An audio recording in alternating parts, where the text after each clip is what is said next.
This is StoryBeat, Storytellers on Storytelling, an exploration into how master storytellers and artists develop and build brilliant stories and works of art that people everywhere love and admire. So join us as we discover how talented creators of all kinds find success in the worlds of imagination and entertainment. Here now is your host, Steve Cuden.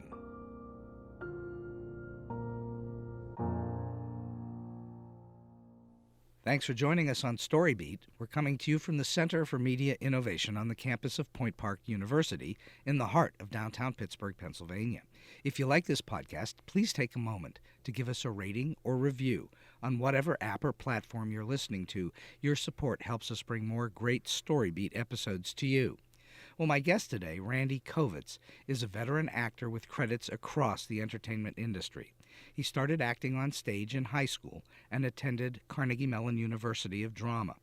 Randy's career since includes roles on and off Broadway and in film and television.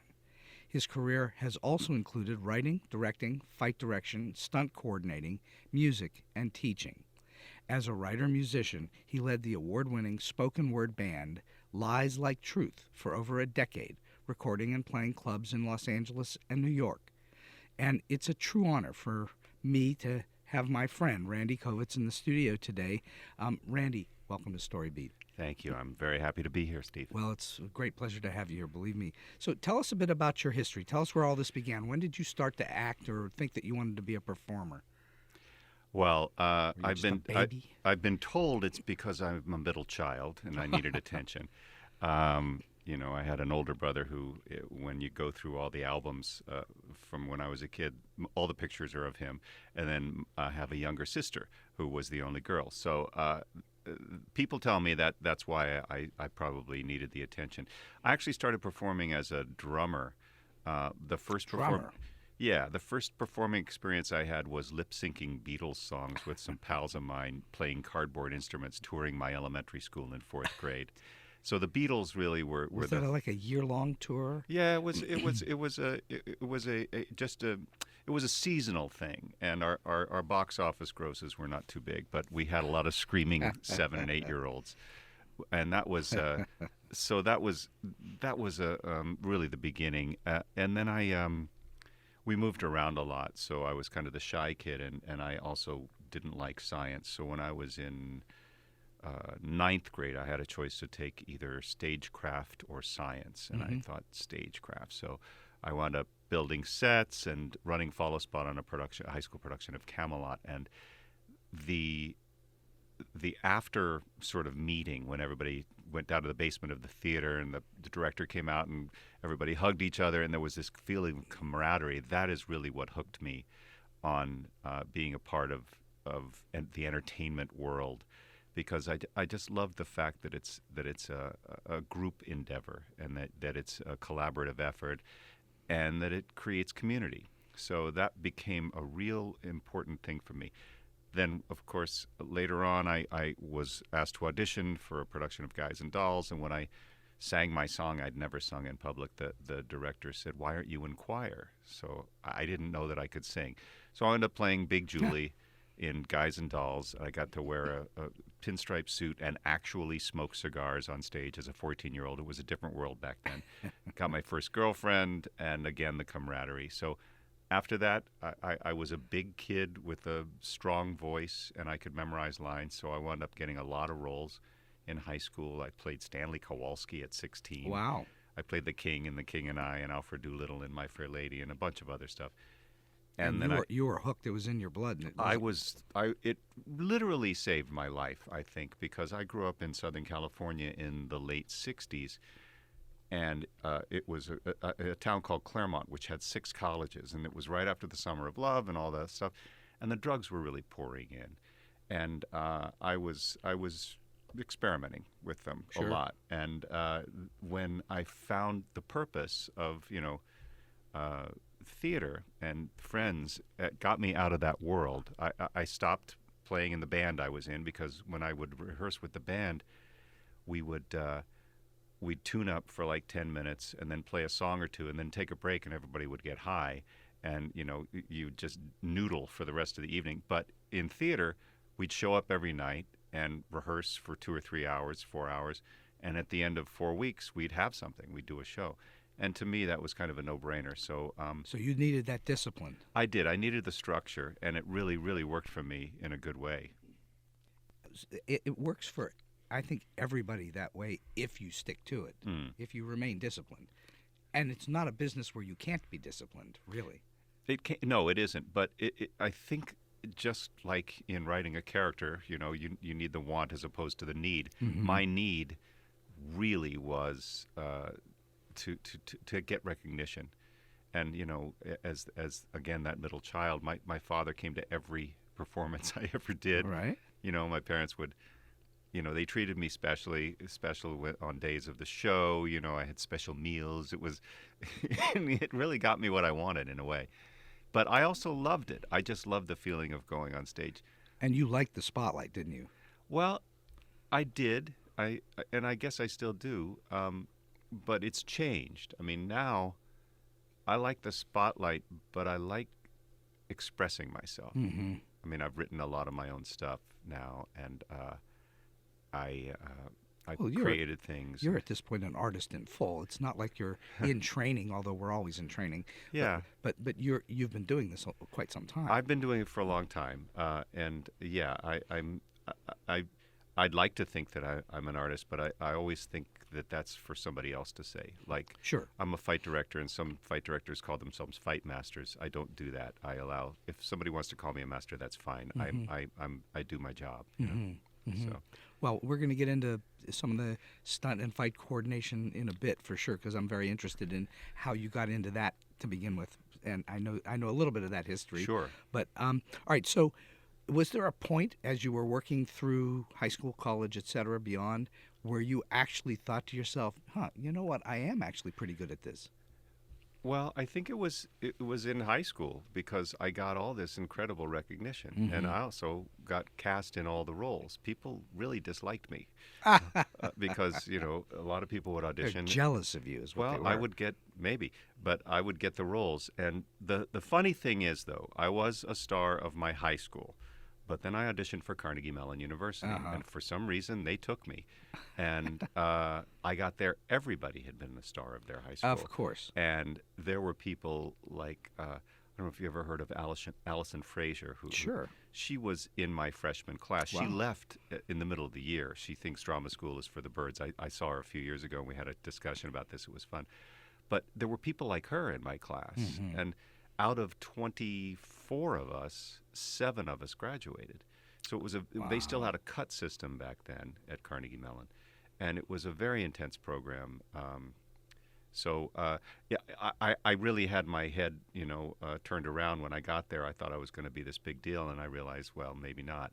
And then, as 7 of us graduated, so again, I thought, oh, I'm going to be a big deal. Then I moved to New York and got, smashed down again. And, luckily I stuck with it, and I've done some things that I'm proud of, and I've made a living. So it's worked out. That's no small feat, by the way. No. It's not that common for someone to make their living as a performing artist of any kind, let alone in the theater and film. So I admire that about you. Well, you look at the union rates of employment. 90% of Screen Actors Guild, now SAG-AFTRA, a few years back was making under $7,000 a year. Yeah, not making their pension. Yeah, and yeah, right. So you are very lucky to work. I mean, the fact is, I've had to work really, really hard. Mm-hmm. I wasn't as naturally talented as people like Allison or people like that. So I've had to really discover my strengths and try to nurture those and hide my weaknesses. Well, you're an actor, so yeah. you should get good at that. That's Yeah. for sure. So, all right. So, who were your heroes early on? Who did you look up to? Who did you admire and want to be like? Charlie Chaplin. I guess Laurence Olivier when I was coming up. Nowadays, when I look at his work, it seems so artificial to me. Yes. But so I guess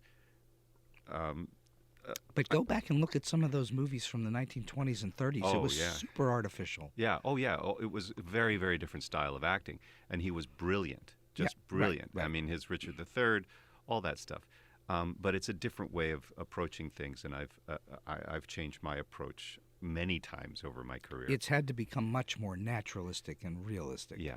Yeah. Yeah. It's really not about planning a performance now. It's about having an experience. It's about a sort of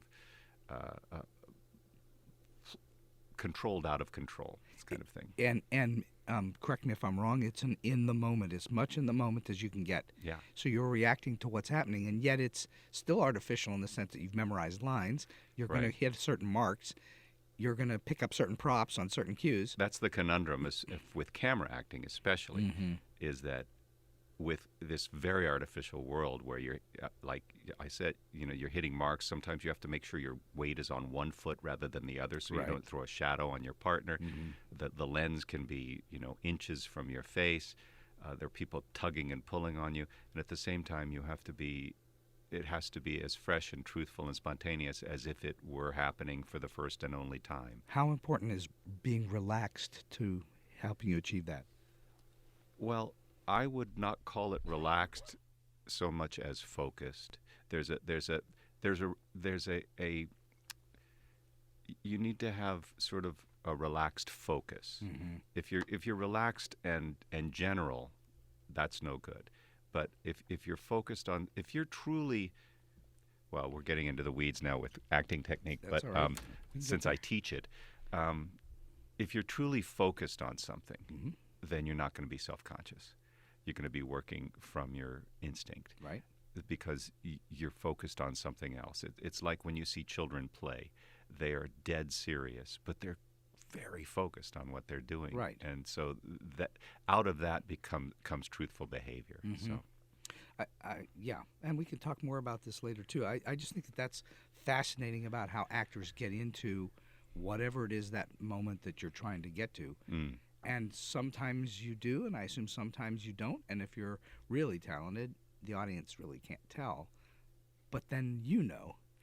Well, it's interesting, as long as you're having an experience in front of the camera, it really doesn't matter if the experience is relevant to the story, because the audience tells themselves the story. And it's like the Kuleshov Effect, which was... Explain the Kuleshov Effect. Lev Kuleshov was a Russian experimental filmmaker who in Way back when. 1918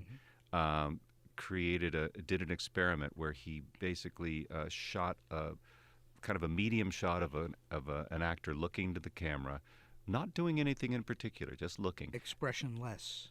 Exactly. And then he would intercut it with three different things. He had a bowl of soup, a dead child, and a woman dressed in sort of kind of a scantily clad woman. And the audience, when he would cut back to the actor from each shot, would think that he was, with the soup, they thought he looked hungry. With the dead child, they thought he looked sad. And then with the woman, they thought he looked lustful. And it was exactly the same clip. Mm-hmm. So I'm not saying that you shouldn't be working specifically in the circumstances you're in, but as a filmmaker, I know that you can take a clip from a completely different part of a scene and put it in as a reaction to something, and the audience will buy it. There's a great quote that I love, don't give it to the audience, leave it to the audience. And That's great. The person who said it is Robert Blake. Really? Beretta and In Cold Blood, and then possibly kill his wife. a murderer of his wife, I allegedly. But a great actor. So Hitchcock also did a version of the Kuleshov Effect, which is a clip you can find online called Hitchcock Loves Bikinis, where he had a clip of him looking at a woman with a baby, and you come back to the clip and he smiles. Then they substituted the woman looking at with the baby. They substituted a woman in a bikini, and they cut back to him and he smiles. And instead of the benevolent old gentleman, he's now a dirty old man. Wow. And so, And that was Hitchcock in the picture. yes, it's an interview from the 60s with him. But it's worth it. I use it to teach. And I find that it's freeing as an actor to know that when you're looking at a green screen, if you simply, use whatever you want to use as to play the fear of the character, that it's going to be amplified 10 times when they substitute the drooly monster on the green screen. And so it frees you from having to push emotion, because there's nothing worse or more false, I think, on camera than someone trying to find emotion. Phony emotion. Yeah. Well, it was Brando who once famously said, just because they call action doesn't mean you have to do anything. I think he said, doesn't mean you have to act. Okay. Yeah, but yes. Right. So that's absolutely true. And if you watch a lot of his performances, he's purposefully holding back. Yeah. Well, I always think that emotion is much more interesting when it's held or withheld than when it's Why is that? when it's Why, released. Why do you think so? Because it's more active, and action is what creates drama. So you think withholding emotion is more active than performing emotion? It depends. Well, yeah, you can't really perform emotion. Well, you know what I'm saying. Releasing. That's Releasing. good. Releasing. I think that watching someone trying not to cry or not to laugh, because people tend to think of emotion as only sorrow, but emotion includes joy, and it includes confusion, it includes frustration, it includes everything on the gamut. So I do think that watching something that's contained is somehow more interesting than watching something that is just sort of released and all over the place. Right. It becomes general. Right. And as Stanislavski said, generality is the enemy to all art. I think that's quite accurate. Yeah. Specificity is where it's at. Yeah, absolutely. All right, so you act, you write, you direct, you create music, you play music, you coordinate stunts, and you teach. Yeah. Do you enjoy any one of those more than the other? If somebody said to you, Randy, you can only do one of these for the rest of your life. That's it. That's your only choice. Do you have one of those? Well, if they guaranteed that I'd get to do it, okay, then I'd probably say act. And you know what? We'll not only guarantee you get to do it, and you get paid for it. I think I would act or direct, but it's a difficult question because acting is more of an interpretive form of art, and directing is a creative form. So more creative. I mean, writing is. Filmmaking. Let's put it that way. Filmmaking.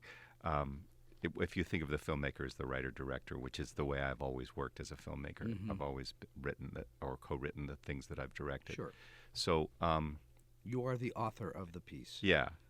But acting is the thing that keeps calling me back. I mean, the other thing is it's the thing that has put up that it has had the biggest threshold guardian, Yes. keeping me from because.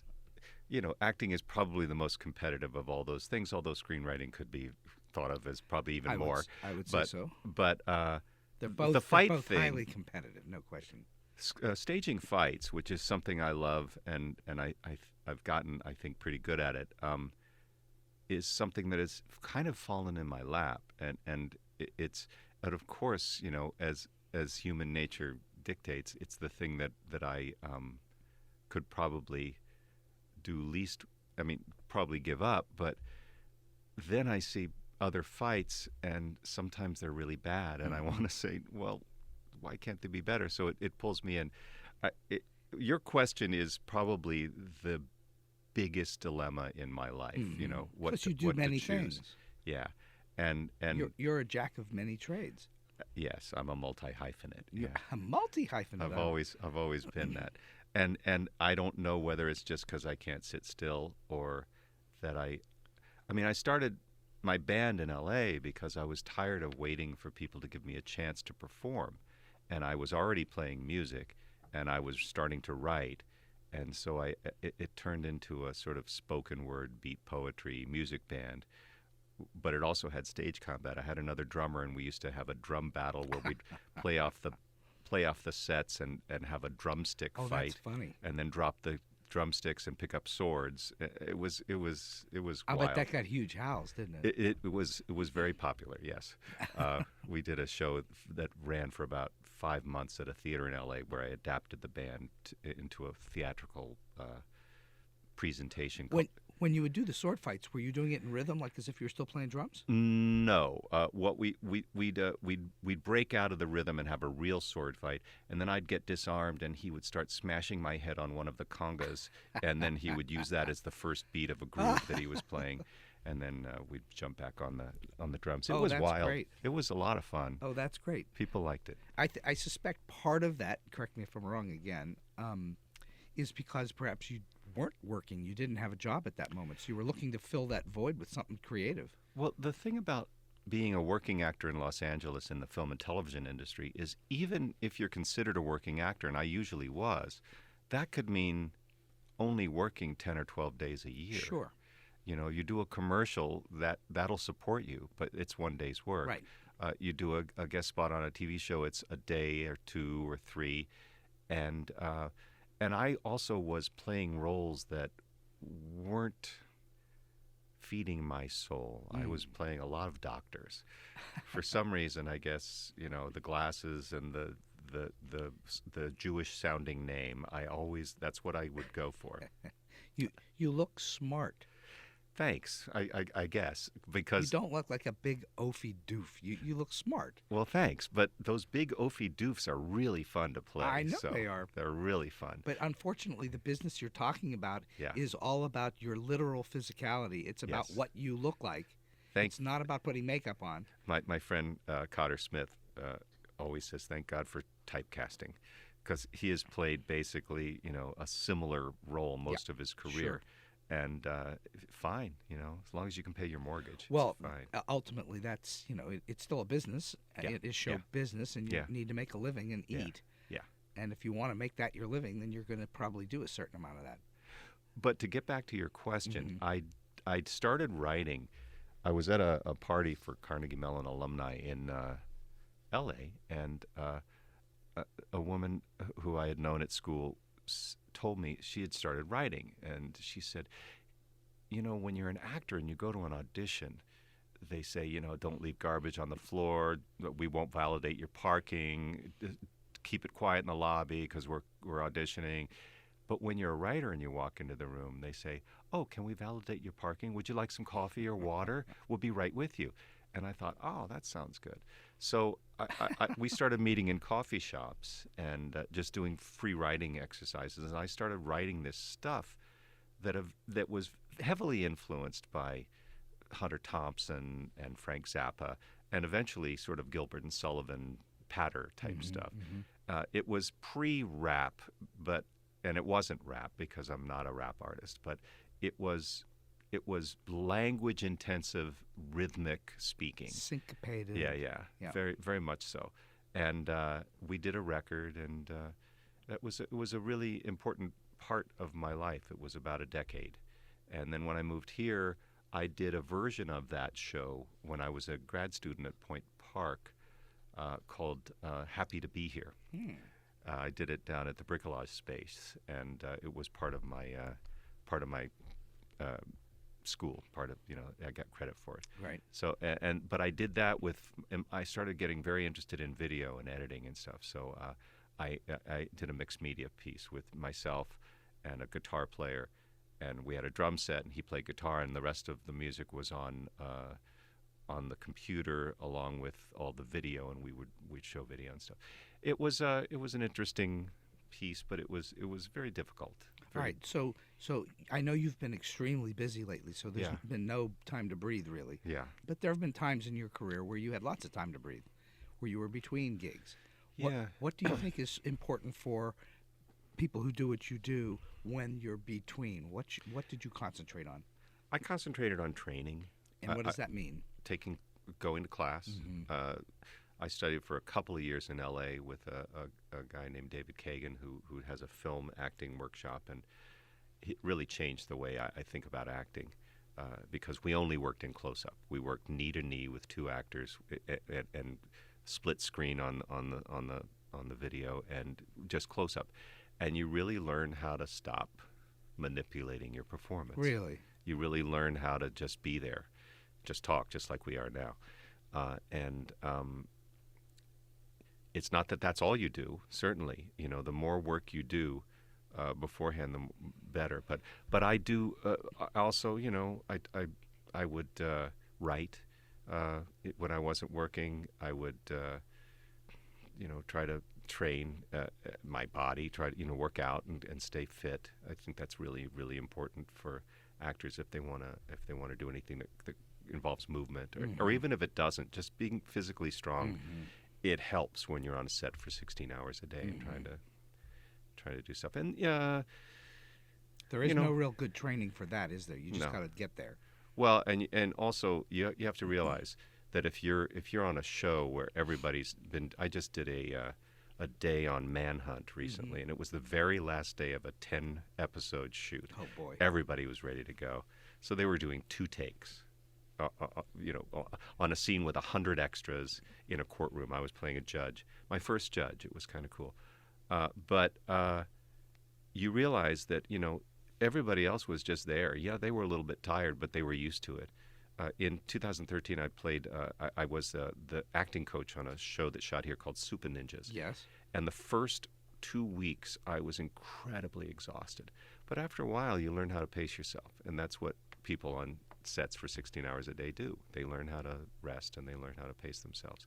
But when you're the guest on that, it's exhausting because you're stressed out and they're relaxed, and you also realize that as the guest cast, that whatever take the star of the show is best in is going to be the one they take. And if you suck in it, it doesn't matter. So you've got to be really vigilant and be on every single take. So have you worked on films or TV shows in which they were shooting the rehearsal and they would keep it and then move on? No, I haven't experienced that, but I have experienced one take where they shoot it once and they don't even do a safety and they say they're moving on, and it's like, what? They go, yeah, we got it. So, yeah, I guess nowadays with video you can review it quickly and you could know, but yeah, it's disconcerting. So, all right, let's talk about a little bit about the business of being an actor as well. Sure. One of the big things that actors go through is this thing called auditioning. What is your philosophy toward auditioning, and how do you go at it? Well, I've been thinking a lot about that lately, and the audition process has really changed. Nowadays, most of the work I get is through self-tapes. I shoot it. You submit your own. My manager calls me with the audition, and I shoot it and send it to them.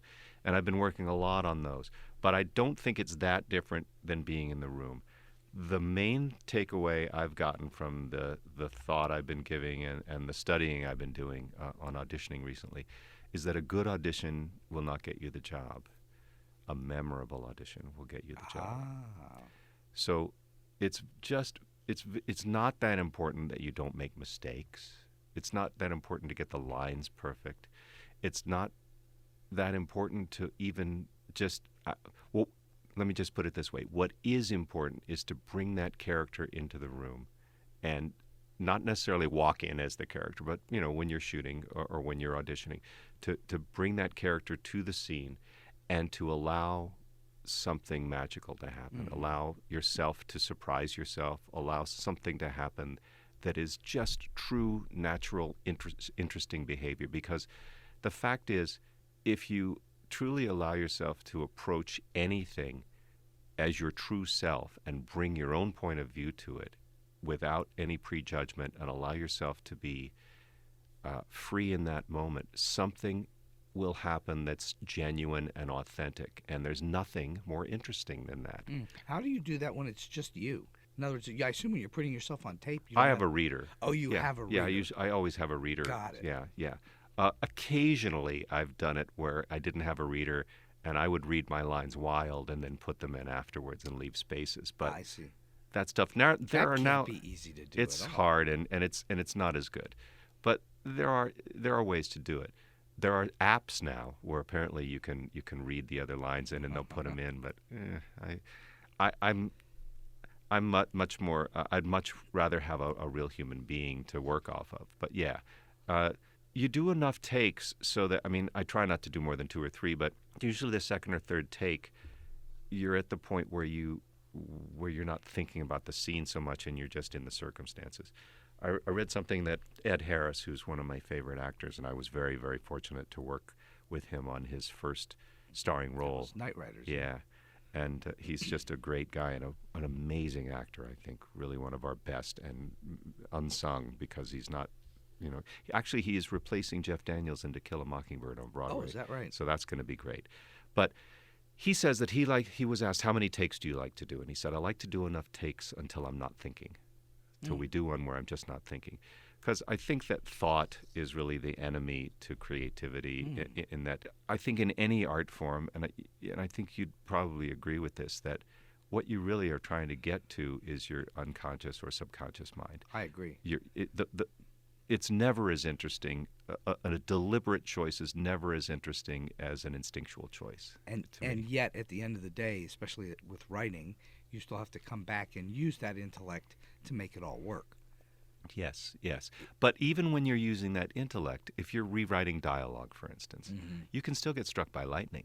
You can still go, oh, my God, that's great. And that comes from your unconscious mind. Well, Callie Corey, who wrote Thelma and Louise, yes, and I'm probably paraphrasing it here, said something like, she likes to try to get to the quiet enough to hear the characters talking. And that's, and isn't that the hardest thing about writing? Extremely. Well, I'm finding, I've been trying to finish a couple of projects for a few years now, and it's just finding those 6-hour days where you're undisturbed. Because you got to get in the zone. It's really hard to get in that zone. And with no interruptions. Yeah. I don't know anybody, and perhaps there are writers who can, where you just drop in. I can't just drop in. I have to work at it for a while before I get in there. Yeah. And that once you're in that zone, time stops. But to get to that zone is not an easy thing to do. You have to have the circumstances. You have to have time. the luxury of time and the space where you're not going to be disturbed, etc. It's interesting. I guess I'm dropping a name, but when I came here in 2003, they brought me here to teach stage combat at CMU for half a semester. And I really wanted to see George and Chris Romero at the time, and they were living in Shadyside. Oh, drop the name, will you, please? I know. And because I'd done 2 movies for George, and I adored him, and he really started my career. We're going to talk about those two. Great. And I called, and I talked to Chris, and she said, yes, let's have dinner. And there were 3 or 4 calls. And she always said, George is working. George can't stop. He's working. I'm sorry. We got to cancel. We got to postpone. One time, George even answered, and it was the last time I spoke to him. And he was, he was wonderful. He was glad to hear from me. And he said, I'm just trying to get this script done. And I didn't understand it then. I do now. I do now that he was just so deep into it. He couldn't break that vibe that he was having. I knew a guy who once had. He had to have an interaction. He had to go to Bob Dylan's house.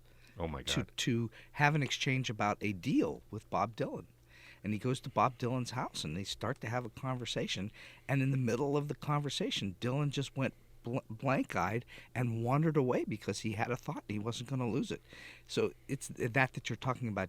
Once you're in there, you don't want to lose that because it's very precious. It's hard. Yeah, it's very difficult. Okay, so let's talk about memorization. You said as a young person you had a facility for memorizing lines. Had is the operative word. Had. Yeah. It's no. Well, I've also witnessed you doing your one-man show that was like 70, 80 minutes. Yeah. Underneath the lintel. Underneath the lintel. Yeah. And that must have just been mind-numbing. I took almost a year to learn it. That's amazing. I just worked on it almost every day for a year. Okay, so how do you memorize lines? What do you do? It depends on how long I have. If I get a role a couple months before the play starts, what I'll do is I'll just read over the lines every day and start to connect images with them.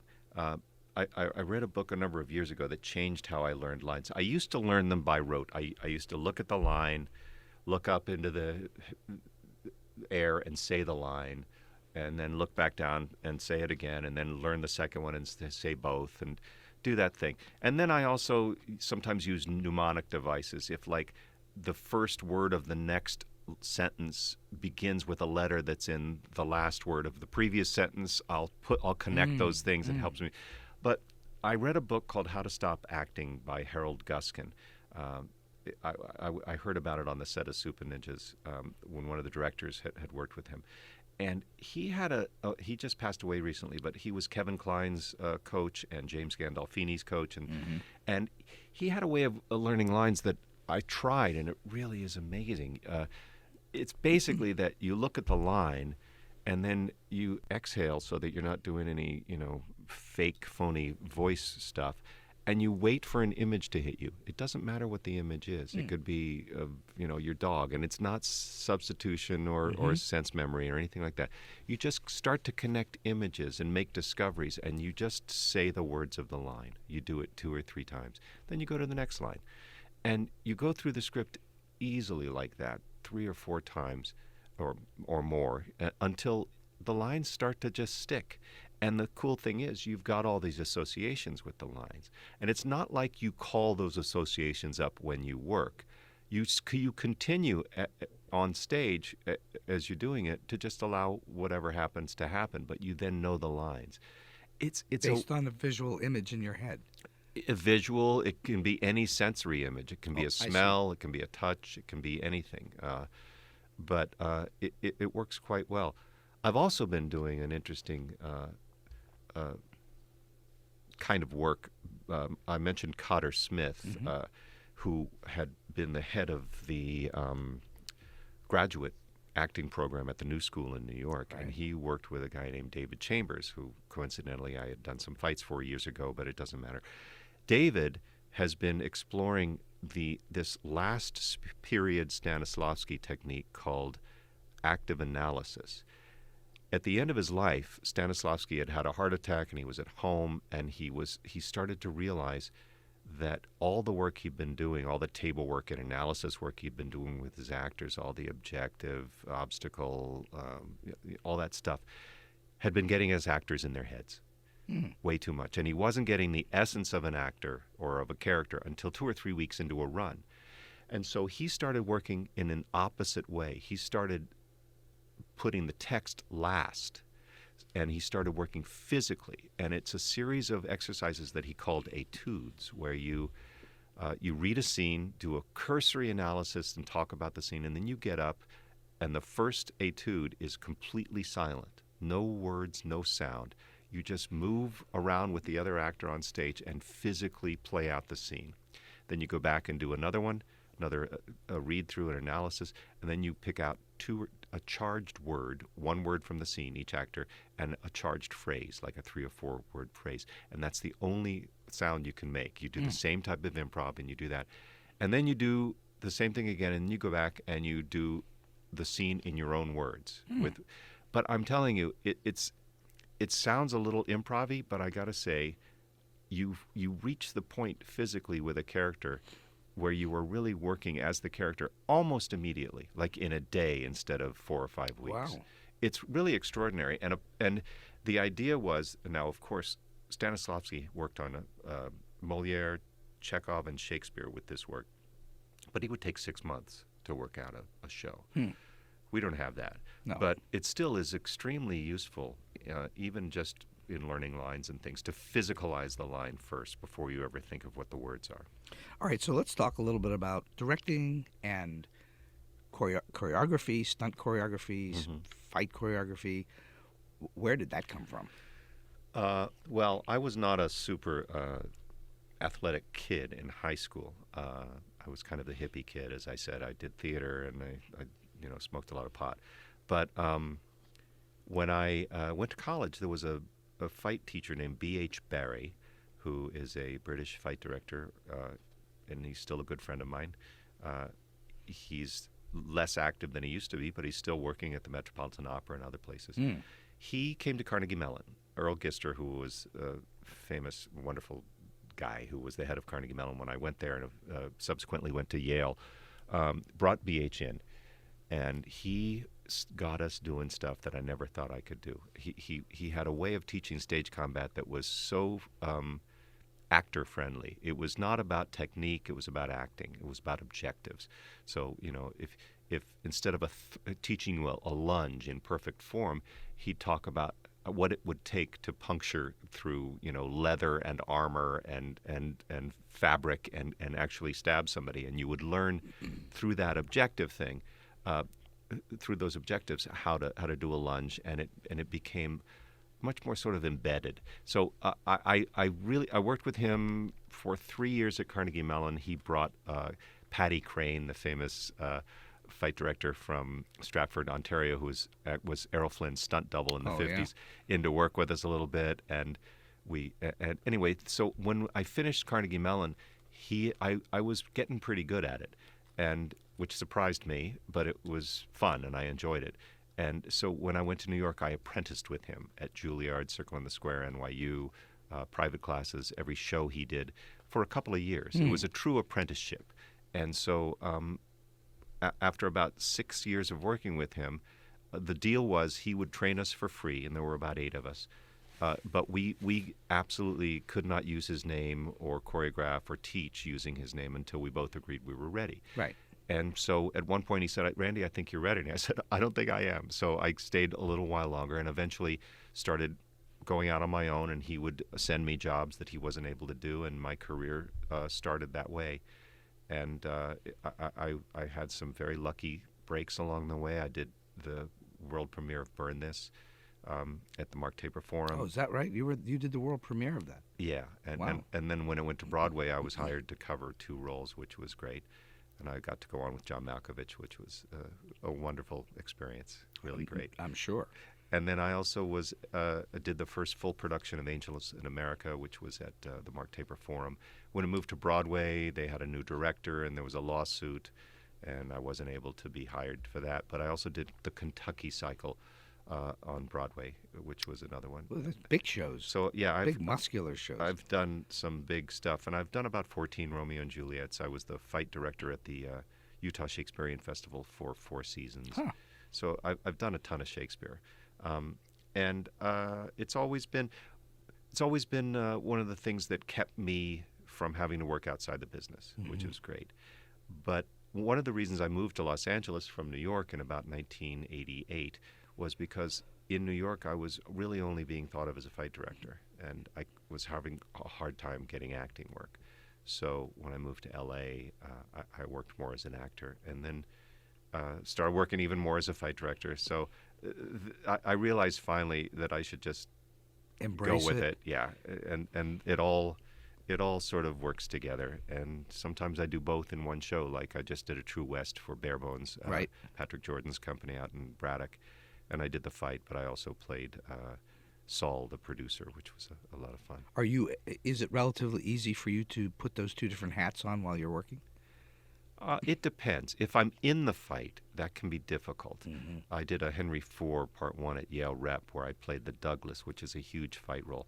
Originally, I was hired as the fight director, but then the guy playing the Douglas got a movie, and they hired me, and then I was offered a role in Day of the Dead, actually during that, and I called Chris Romero and I said, "I just got cast in Yale," and she said, "Oh, that's a much better credit. You should do that." And so I wound up doing it, and I regret it, but because Laurie Cardill, who's a good friend of mine, starred in Day of the Dead, and Joe Pilato, who just passed away, was in it, and would have been fun. But that's the past. Well, all right. Let's use that as a transition, though, to your time working with George Romero. Let's talk about that. So how old were you when you first started working with George Romero? You were a young man. I was, I guess I was 22. That's quite young. 22, yeah. I had enough. just graduated from Carnegie Mellon, and I had auditioned. I don't really remember how I got the audition, but I went down to their, Fort Pitt Boulevard offices and read for them, and they offered me this role, and so I did this. The cop. It's a cop at the police dock. It wasn't written as a goofy role, but I guess I played it goofy. So it gets a lot of laughs, and I was so hyped up on coffee and sugar, and we shot at 3 a.m. It was my first movie. What movie? Dawn of the Dead. Oh, Dawn of the Dead. Yeah. Did I say something else? No, but I didn't remember you saying anything. So I'm sorry. That just maybe my brain has gone to sleep. No, it's okay. Yeah, it was my first time on a set, really. So and I learned a lot of great lessons. Like I was this young enthusiastic actor, and this guy was supposed to be really hyped, and I would get myself so hyped right before we shot, and then it would start to snow, and they'd cut it. So right as we'd start, that happened 3 times.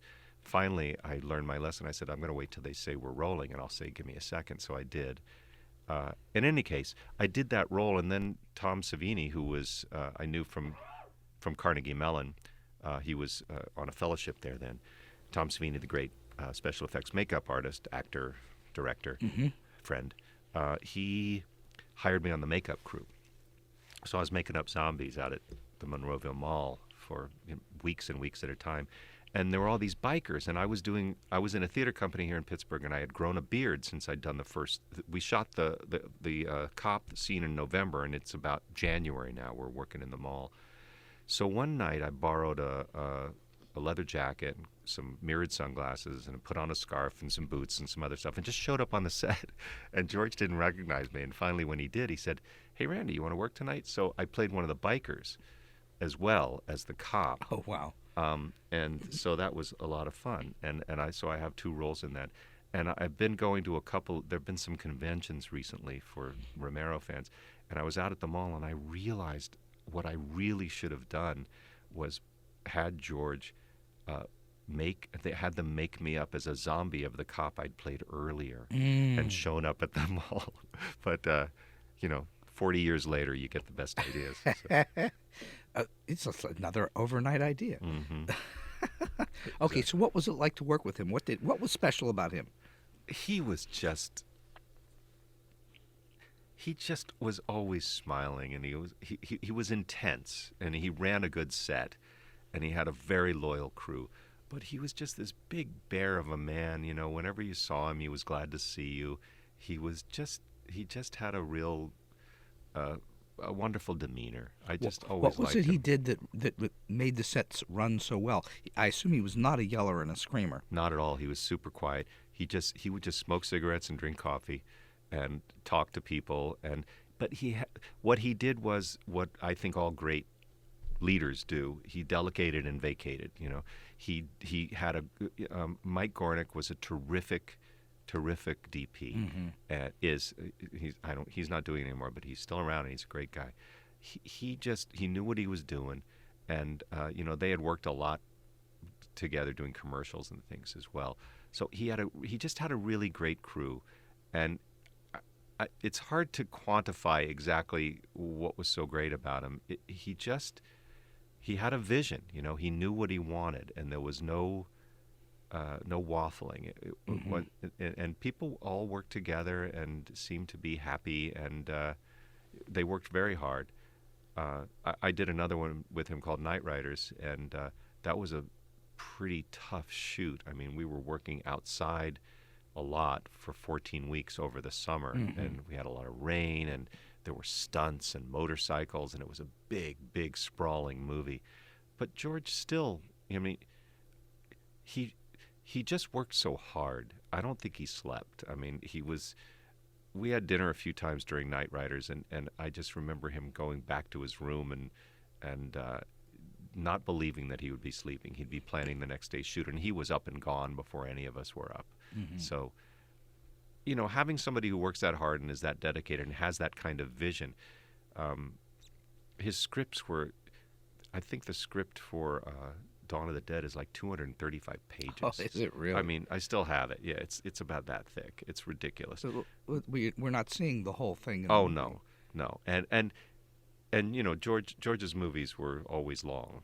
So the thing that's interesting about him for me, because I shook his hand once. I've never spoke with him about anything. I just shook his hand once at a convention. Is that he had a phenomenal way of making these offbeat and unusual horror or oddball stories, but they always had this underpinning to them. They were always allegorical. Always. Dawn of the Dead, I think, is as famous and as popular as it is because it's a message about consumerism. Sure it is. and you know the brilliance of setting it in a mall, in a shopping mall, and that line, what are they doing here? Well, they remember, you know. And there's a shot of a zombie dragging a toaster out of a store by the cord. I mean, it's just brilliant. And they were big, sprawling, I would not meaning this in a disparaging way, somewhat sloppy sort of things. Sure. You know, he just had such a big vision it could hardly be contained by the screen. And I appreciate him so much more now than I did then. And I think it's a testimony to my shallowness, you know, that I thought, oh, his movies aren't making millions of dollars. They can't be as good as other ones. But I think that he was a real true artist. Can you think of any one or two things that he said to you that has resonated and been impactful on you to this day? You know, he didn't say much to actors. He let us do our thing. I mean, and I would say that really inspired me. When I direct now, and I direct a lot of scenes for my students, and I've directed a few movies now, I don't tell the actors much. I try to cast well, and I try to, make sure that they have everything they need and that the script is ready. But then I try to just trust that their instincts are going to come up with something that's better than I could think of. What would he do, or what would you do if that doesn't work the way you think it should? Gently nudge with direction that is not result oriented, but that is active. You know, action verbs are really, really good. They're helpful. You know, if somebody is not strong enough, you know, you might want to have them if dominate. Say, I want you to dominate the other person in this scene, and rather and that sort of stimulates the actor's imagination. And rather than giving them some specific thing like I want you to yell at them on this line, or make sure that that you whatever. So I think that's good. Also, talking to actors about how you want them to make the other actor feel is always a very active thing to do. I want you how the other actor, you want them to feel. Yeah. So if you want somebody, I want you to make them feel ashamed. Ooh. You know, I want you to make them feel pretty. You know, I want you to make them feel whatever.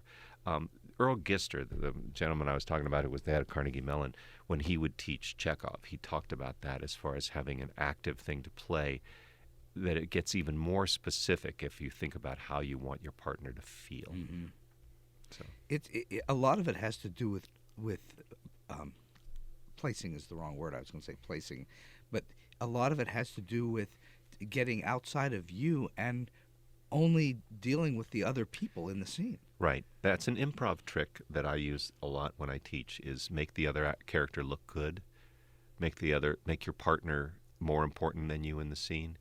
But more than anything, it's about getting off yourself, finding a point of focus outside of yourself. Outside of you. That will focus you on something that will, and that the very act of doing that frees your unconscious. When you're being directed, are you looking for a director to help you with that as well? Or are you looking for a director to leave you alone? Most directors don't know how to do what I'm talking about, because most directors, especially in television, don't come from acting. More and more are learning it, because Judith Weston, who wrote a book called Directing Actors, is training lots of directors in L.A. now. She has these workshops. But they don't always understand it. I guess most of the time I prefer to be left alone, but if I am directed by a director, I can tell within the first few words whether they really know what they're talking about, and if not, what I have to do then is I have to interpret it. So if they say, I want you to be more, anytime a director says be, I know that they don't know what they're doing.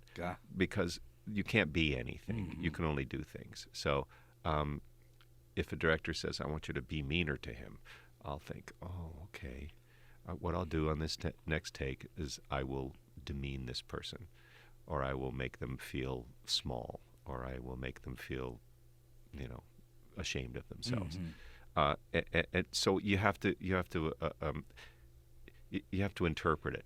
But most of the time, I try not to be thinking about anything. Usually, if everything's set up right, you can just exist in the circumstances and play what you need to play. Mm-hmm. Are there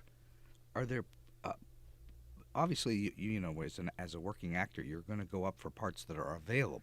Yes. Right. Mm-hmm. Are there parts that you would love to play that you still have not? Yes. Well, what's the big one? What's the one you? Cyrano de Bergerac. Cyrano. Yeah. But I think you'd be a very good Cyrano. But I think I'm getting a little old to play Cyrano now. But I'd like to do it. Cyrano can be old. He can. It's kind of pathetic if he's in love with a 30-year-old, though. But on stage you can age down. I also would love to play Iago. I got a chance to play Benedict in Much Ado once, and I'd like another shot at that because I think that Benedict can be older. Mm-hmm. Also, I think it'd be very interesting to have an older person playing Mercutio, because the idea of the older guy who is in love with youth more than anything else, right, which is why he hangs out with Romeo, right? I think is an interesting idea. So those are some roles that I'd love to do. Mm-hmm. I want to go back to the notion of you being directed, because you've done a lot of directing, you've acted a long time. What is it that you want from a director? What do you actively hope that you're going to get? Is there something, or is it... Yeah, insight. I want to know. One of my favorite directors is Pamela Berlin, who directed The Diary of Anne Frank at the Public a few years ago, which was one of the highlights of my career. I got to play Otto Frank, and it was an amazing experience. And she just brought in so much information about the world. Now, I had been studying it all summer. I'd read 8 or 9 books, seen all these documentaries. I even met a woman who knew Anne Frank, which was amazing. But have you been to the Anne Frank house in Amsterdam? I couldn't afford to go there. I got permission to get a special tour, which I passed on to Pamela Berlin, and she got to go and get a special tour and see Otto's office, which hasn't really changed at all. The rug, everything is the same. It's very claustrophobic. Yeah, I've been there. Yeah. So I'm sorry I interrupted your story. No, please. But anyway, Pam basically brought in so much information, and she gently guided us. Remember I said nudge, and that's kind of what she did. She created a situation where we could all explore and find things, and then she curated our instincts. Ooh. And I think that's what a good director does. A good director opens it up so that the actors can freely create from their subconscious, and then prunes and shapes what the director sees from that.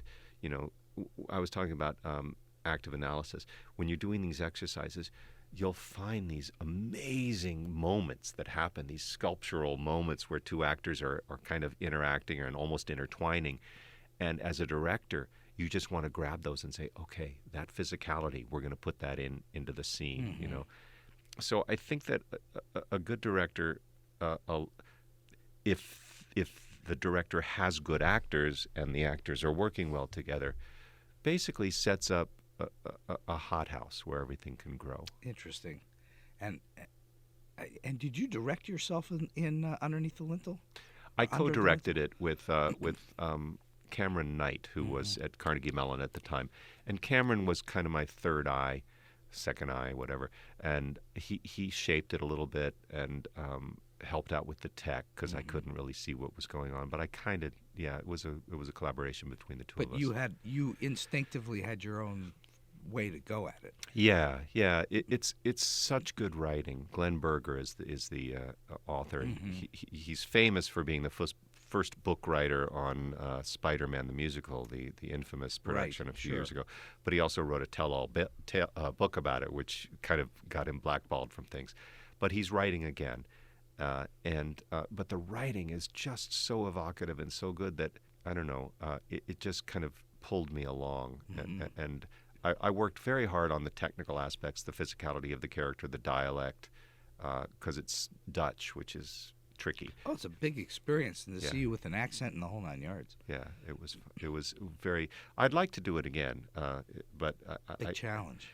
Yeah, it's the biggest challenge is producing, which I don't want to do. Uh-huh. I don't want to be the person who So produces. you need to get someone who will do I've that been for you. close a few times, but we'll see what happens. Okay, if anybody's out there and wants to do the show, let me know. So you do plenty of live theater, what do you do when the show opens to keep things fresh and not get complacent? Well, most of the time, the runs here in Pittsburgh are short enough that that's not a problem. Not a problem. They're 3. But when you're at the public, they're 4 weeks, 8 times a week. What I try to do is make sure that I keep discovering things each performance, so that you can shake things up by maybe changing a bit of blocking or approaching a line a different way, maybe changing the rhythm of a scene in some way. But mainly it's about looking at the other person you're acting with and seeing what's happening with them that day. Again, getting outside yourself. Yeah. So that's how you keep it fresh, is by concentrating on the other characters. Yes. And everybody's, has good and bad days, So if you're on stage and somebody's on fire, then it's amazing. And a lot of that has to do with the audience too, doesn't it? Oh my God, yes. That's a collaborative effort between you and the audience. It's really incredible because that, I teach camera acting at Carnegie Mellon, and one of the things I talk about is that the main difference between camera and theater is that, in a way, camera acting is not a performance, because a performance requires the actor or the performer and the audience to be in the same room at the same time, because there's an energy loop in theater that gets created. You say something, they gasp. That then charges you and changes your performance. You get a laugh, it changes you. You don't get a laugh, it changes you. So, depending on that, it's a symbiotic relationship. Right. That on camera, you don't have that, and you can't have that, or it ruins takes. There's a famous story about the director of one of the early Marx Brothers movies who kept ruining takes, and they had to build a soundproof booth for him to be in because he kept laughing. So you can't have that. You can't have a reaction on camera. It's all about the experience between you and the other actors in the scene. But yeah, it does keep it fresh with the audience. We had a final performance of True West the other night, and I was only in 2 scenes, but we had a house that it was a industry night, so there were a lot of friends in the house, but it was almost too much. They were so alive and so reactive that it changed the play completely. It was a ball. It was loads of fun, but it wasn't a normal performance. Interesting. Yeah. Do you think it was one of your better performances because of it, or did it actually damage the performance? I didn't see a lot of it. I was backstage. It sure sounded like it made it more self-conscious. They're bigger. They're suddenly, you've got laughs, so you're going for laughs. You're actually pushing. You know it's coming, and you're delighted. At the same time, it was the most fun you can have. I mean, it was such a fun night. I mean, there is absolutely no substitute for huge applause and audience really reacting with you. Oh, there's nothing like it, and it's really terrific when that happens. And you just don't get that on camera. It's a different. As you say, you can't get it on camera. Yeah. Unless there's an audience in the shot. Well, sitcoms, sure. of which I've done a number, and if I could get if there were a lot of sitcoms going and I could get steady work on sitcoms, I would do that forever, because it's the best job in Hollywood. You like doing comedy, I assume. I love doing comedy, but also I just love that it's such a decent schedule. You come in and you do a read through on Monday, and you work for about 3 or 4 hours, and then Tuesday you come and stage it for 4 or 5 hours and do a run through for the writers, and they all are told to laugh at all.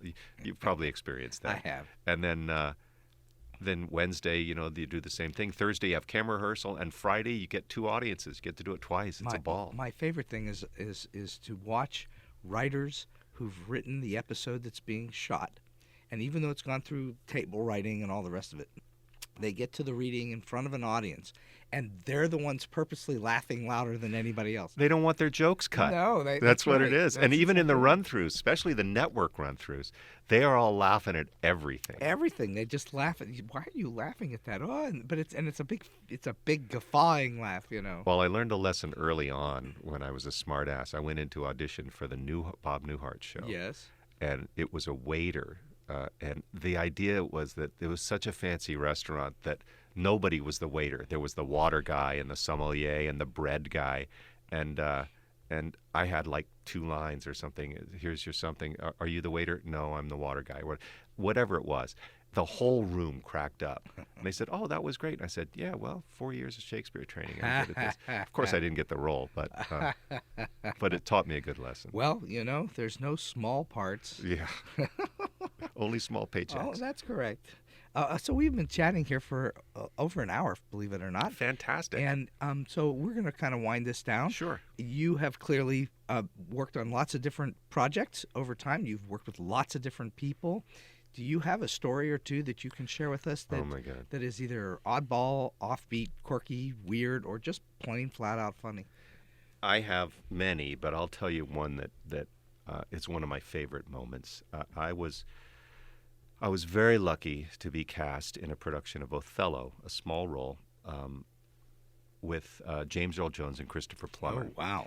And we were at Stratford, Connecticut, the Shakespeare Festival Theater, which, by the way, just burned down last year, which was really sad. And we were teaching James, who's a lovely, lovely guy, a move where he was going to grab Chris by the throat and lift him above his head. And it's a trick where, you know, the other person jumps up and wraps your knees around him, puts your hands on the shoulders, and so you're supporting yourself. And so I was doing it with James. And he lifts me up, and I'm looking down his throat. And the line is, be sure you prove my love a whore. And he looks at me, and I'm looking down at him, and he goes, be sure you prove my love a whore. And what I heard was, the force is strong with this one. And I started cracking up. And he put me down, and he said, what's so funny? And I said, oh, nothing. But it was this moment where I realized Darth Vader was holding me up by the neck and threatening me. Oh. And it was a classic moment. And I'll never forget it. Oh, well, he has one of those voices Oh, my that God. you just know it a mile away. And for him to say that, that's hilarious. Yeah, he was. It was a great experience working with him. He never stopped working. We ran that show for 9 months, and even the last week, he'd come off stage and make notes about his character. Really? Yeah, he was And Christopher Plummer, same or not as? No, Christopher Plummer came in the very first day of rehearsal with the same line readings that he closed the show with nine months later. He knew exactly what he wanted to do. Still a great actor. I learned so much about Shakespeare from him, but he is the opposite. He is one of those outside-in actors.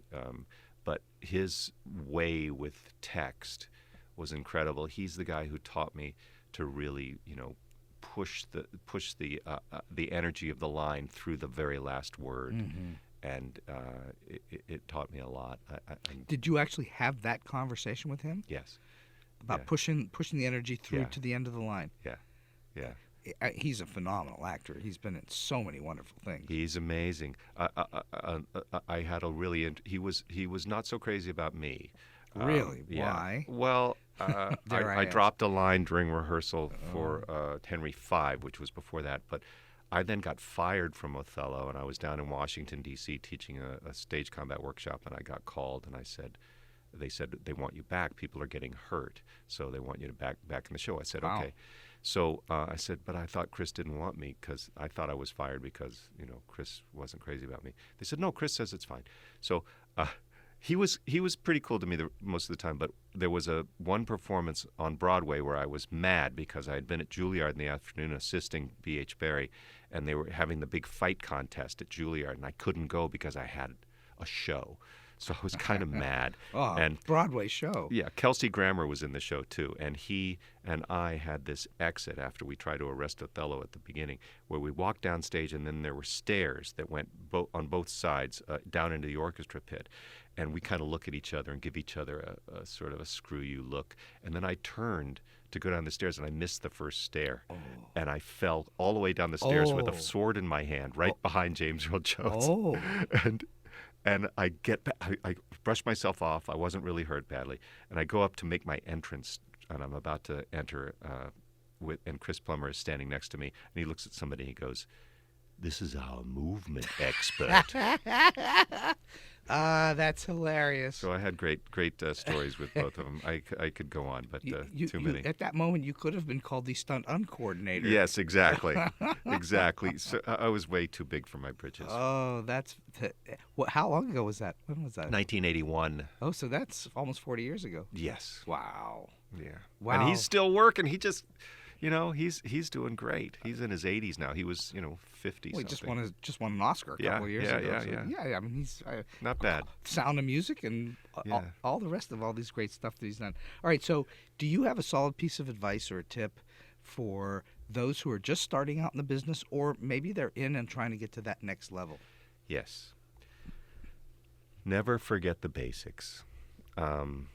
Freedom, That's very good. Freedom comes through form. Mm-hmm. When I was working in L.A. before I came back here to do grad school, and subsequently I've been here 14 years, and I've probably worked more in these 14 years than I worked the 14 years before. Same for me.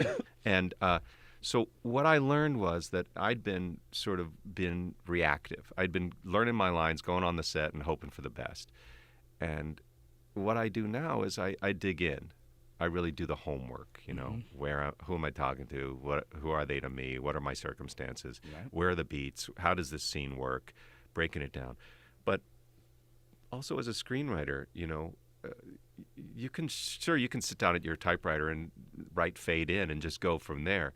But the fact is, if you do your homework, if you break it down, if you work out the beats and everything beforehand and do a full a step outline of your screenplay and make sure that everything's in place before you start writing, it frees your imagination more than if you just regurgitate something onto and there's a new book out called Vomit Your Screenplay. Really? Oh my God. Yeah, so my advice to anybody is do the basics. If you're a dancer, you're going to do the bar. If you're a musician, you're going to play scales. If you're an actor, you're going to work on your voice and your text and your movement and all that other stuff. Get the basics down because and if you've been working and you're not doing what you want to do, maybe it's because you've skipped some steps. And that is form. Yes. Doing the basics. And I explain to my students, I think this is very valuable. Thank you for saying this. Because I will explain very simply, the most highly paid baseball players on earth, they're paid millions or tens of millions of dollars a year. What do they do every spring? They go to Florida or Arizona or wherever, and they train. And they must train on the fundamentals. Yes. And these are the best ball players in the world. Dancers, people in the New York City Ballet, they take the class every day and they do the bar. But yeah, it's just a matter of, and you must have this too. I have them all the time. Students who just basically turn in a script that has no form at all, and you say, well, wait a minute, what's your main character? What do they want? Well, and they go, oh, I don't want to do that. Yes, exactly. I want to break the rules. I get it. I fortunately, I don't get it as much as I probably could, but I get it a bunch. If you want to break the rules, learn them. Learn them. Yeah. You got to know the foundations and the rules before you can break them. And it sounds boring, but I got to say, it's so freeing when you come in and you've really done your homework and there's not a question. If you're directing, it's even more important. Mm-hmm. Because if there's a question on the set that you can't answer, you can lose your cast, you can lose your crew, if you haven't thought about it. And of course, the easy way out is, that's a really good question. I'm going to think about that. Well, that's good. That's good. Yeah. That's even, you've just topped the advice with better advice. Yeah. That's really good. Randy, this has been a spectacular fun, very thanks, entertaining, Steve. and full of information and good advice all the way through. So I'm very grateful for you to come by in the studio and be with us today. Randy Kovitz, I thank you. Thanks for having me, Steve. And so we've come to the end of today's Story Beat. If you like this podcast, please take a moment to give us a comment, rating, or review on whatever app or platform you're listening to. Your support helps us bring more great episodes to you. This podcast would not have been possible without the generous support of the Center for Media Innovation on the campus of Point Park University. Until next time, I'm Steve Cuden, and may all your stories be unforgettable.